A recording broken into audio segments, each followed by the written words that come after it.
Le droit d'auteur, c'est quoi? Juridiquement, le droit d'auteur fait partie de la grande famille de la propriété intellectuelle. On le retrouve dans la branche de la propriété littéraire et artistique. Le droit d'auteur, c'est un monopole d'exploitation au bénéfice de l'auteur d'une œuvre de l'esprit. C'est la reconnaissance d'un droit particulier pour le créateur, celui d'autoriser ou d'interdire l'exploitation de son œuvre.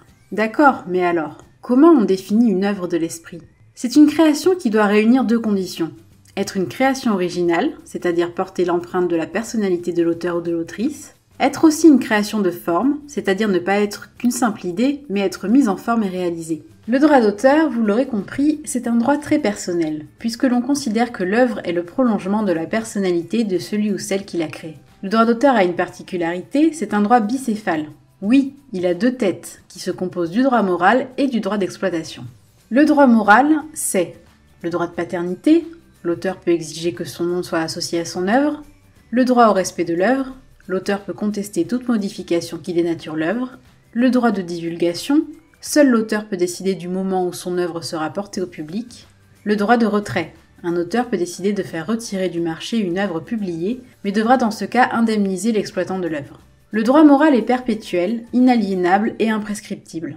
Autrement dit, le droit moral ne peut être exercé que par l'auteur de l'œuvre ou ses héritiers. Le droit moral n'a aucune limite dans le temps et ne peut pas être cédé. Le droit d'exploitation, c'est un droit patrimonial.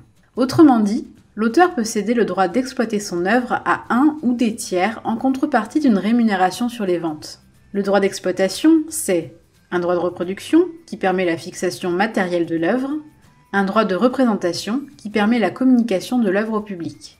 Quand un auteur signe un contrat d'édition, par exemple, il va céder à un tiers un ou plusieurs droits d'exploitation. Le droit d'auteur comporte aussi des exceptions qui visent à préserver un équilibre entre les intérêts de l'auteur et ceux du public. Par exemple, dans le cadre de l'exception pédagogique, les enseignants peuvent reproduire une œuvre sans l'autorisation de l'auteur ou l'autrice si l'objectif est d'étudier cette œuvre avec leurs élèves. Le droit d'auteur, c'est encore beaucoup d'autres subtilités.